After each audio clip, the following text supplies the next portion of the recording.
ओम श्री सीतारामचंद्राभ्यां नमः। श्रीमद् वाल्मीकि रामायण अयोध्या कांडम सप्ततितमः सर्ग यानी सर्ग 70।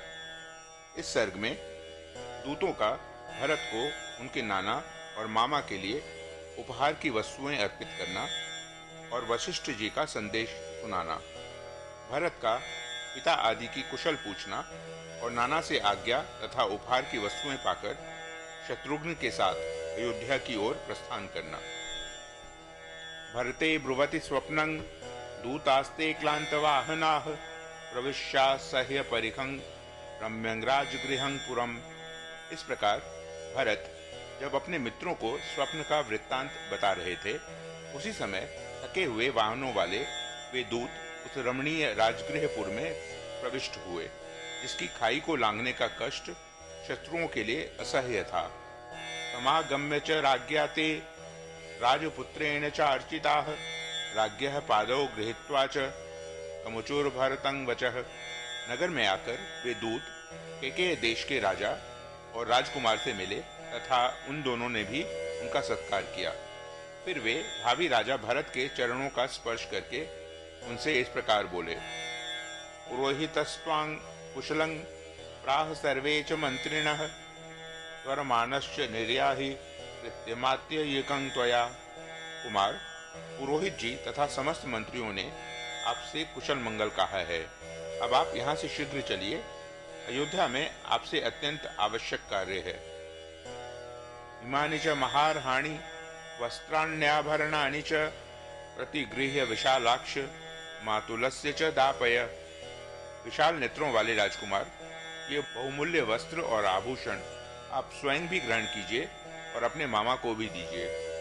अन्न विंशति कोट्यस्तु नृपतेर्मातुलस्य ते 10 कोट्यस्तु संपूर्णा तथैव च नृपात्मज। राजकुमार, यहाँ जो बहुमूल्य सामग्री लाई गई है, इसमें 20 करोड़ की लागत का सामान आपके नाना केके नरेश के लिए है और पूरे 10 करोड़ की लागत का सामान आपके मामा के लिए है। प्रतिगृह्यतु तत् सर्वं स्वनुरक्तः सुहृज्जने दूतानुवाच भरतः कामैः संप्रतिपूज्यतान्। वे सारी वस्तुएं लेकर मामा आदि सुहृदों में अनुराग रखने वाले भरत ने उन्हें भेंट कर दी। तत्पश्चात इच्छानुसार वस्तुएं देकर दूतों का सत्कार करने के अनंतर उनसे इस प्रकार कहा। कच्चित सकुशली राजा पिता दशरथो मम कच्चिदारोग्यता रामे लक्ष्मणे च महात्मनि। मेरे पिता महाराज दशरथ सकुशल तो है ना, महात्मा श्री राम और लक्ष्मण निरोग तो है ना। आर्या च धर्म निरता धर्मज्ञा धर्मवादिनी अरोगा चापि कौसल्या माता रामस्य धीमतः। धर्म को जानने और धर्म की ही चर्चा करने वाली बुद्धिमान श्री राम की माता धर्मपरायणा आर्या कौसल्या को कोई रोग या कष्ट नहीं है। कच्चित सुमित्रा धर्मज्ञा जननी लक्ष्मणस्य या शत्रुघ्नस्य च वीरस्य अरोगा चापि मध्यमा। या वीर लक्ष्मण और शत्रुघ्न की जननी मेरी मझली माता धर्मज्ञा सुमित्रा स्वस्थ और सुखी हैं। आत्मकामा सदा चंडी क्रोधना प्राज्ञमानिनी अरोगा चापि मे माता कैकेयी किमुवाचः। जो सदा अपना ही स्वार्थ सिद्ध करना चाहती और अपने को बड़ी बुद्धिमती समझती है, उस उग्र स्वभाव वाली कोपशीला मेरी माता कैकेयी को तो कोई कष्ट नहीं है। उसने क्या कहा है। एव मुक्तास्तु ते दूता भरतेन महात्मना ऊचुः संप्रश्रितं वाक्य मिदंतं भरतं तदा। महात्मा भरत के इस प्रकार पूछने पर उस समय दूतों ने विनय पूर्वक उनसे यह बात कही। कुशलास्ते नर व्याघ्र येषां कुशलमिच्छसि श्रीश्च त्वां वृणुते पद्मा युज्यतां चापि ते रथः। पुरुष सिंह, आपको जिनका कुशल मंगल अभिप्रेत है, वे सकुशल हैं। हाथ में कमल लिए रहने वाली लक्ष्मी यानी शोभा आपका वरण कर रही है। अब यात्रा के लिए शीघ्र ही आपका रथ जुटकर तैयार हो जाना चाहिए। भरतश्चापि तान् दूता नेव मुक्तोऽभ्यभाषत आपृच्छेहं महाराजं दूताः संत्वरयन्ति माम्।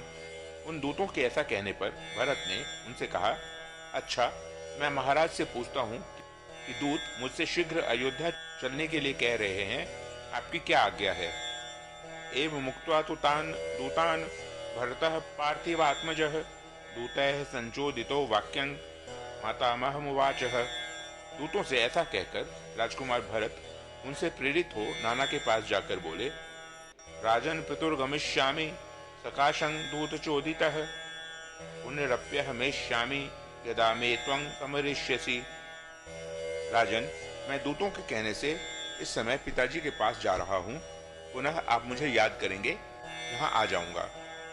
भरते नैव मुक्तस्तु नृपो मातामहस्तदा तमुवाच शुभं वाक्यं शिरस्याग्नाय राघवम। भरत के ऐसा कहने पर नाना केके नरेश ने उस समय उन रघुकुल भूषण भरत का मस्तक सूंघकर यह शुभ वचन कहा, गच्छ तातानुजाने त्वां कैकेयी सुप्रजास्त्वया मातरं कुशलं ब्रूयाः पितरं च परं तप।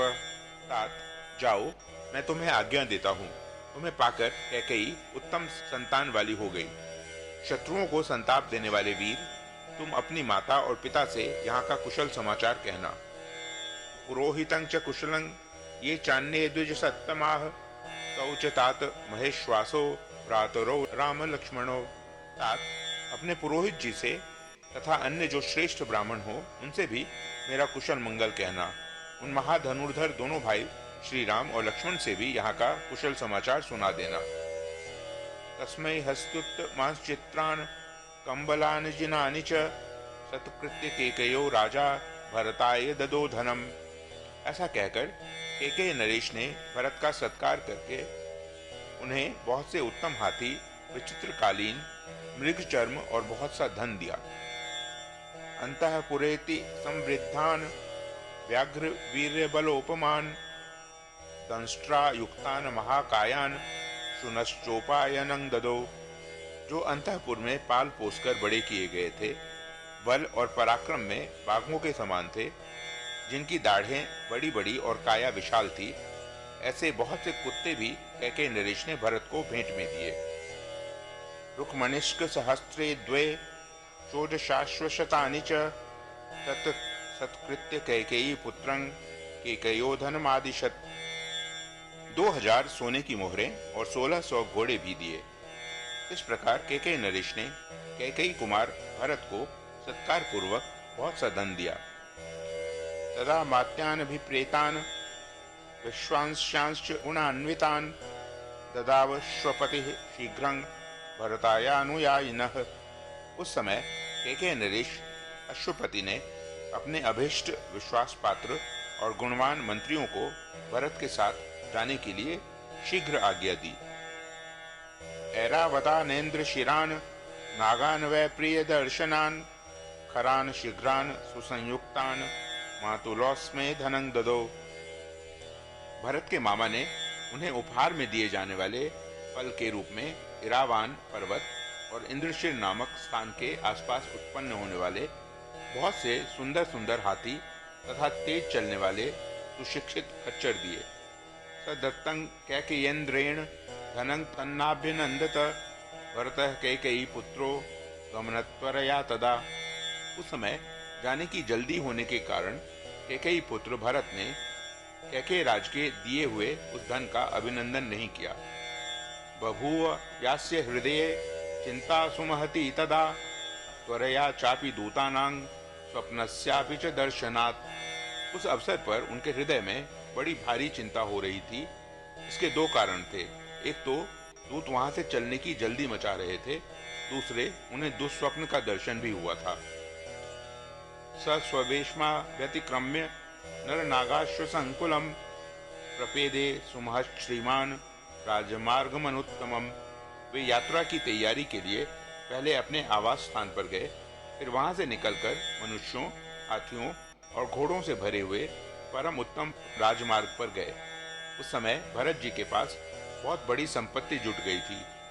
अभ्यतीत्य ततो पश्य दंतःपुरमनुत्तमम् ततस्तद भरतः श्री मानाविवेशानिवारितः। सड़क को पार करके श्रीमान भरत ने राजभवन के परम उत्तम अंतःपुर का दर्शन किया और उसमें वे बेरोक टोक घुस गए। स माता महमापृच्य मातुलं च युधाजितं रथमारुह्य भरतः शत्रुघ्न सहितो ययो।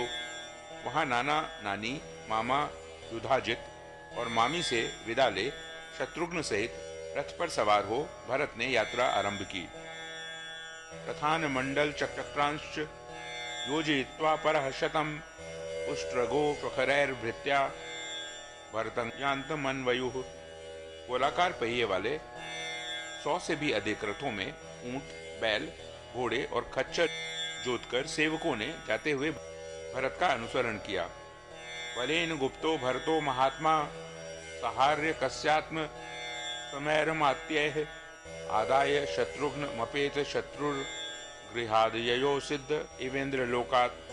शत्रुहीन महामना भरत अपनी और मामा की सेना से सुरक्षित हो शत्रुघ्न को अपने साथ रथ पर लेकर नाना के अपने ही समान माननीय मंत्रियों के साथ मामा के घर से चले, मानो कोई सिद्ध पुरुष इंद्रलोक से किसी अन्य स्थान के लिए प्रस्थित हुआ हो। इत्याशय श्रीमद् रामायणे वाल्मीकिये आदि काव्ये अयोध्या कांडे सप्ततितमः सर्गः। इस प्रकार श्री वाल्मीकि निर्मित आश रामायण आदि काव्य के अयोध्या कांड में 70वां सर्ग पूरा हुआ। ओम।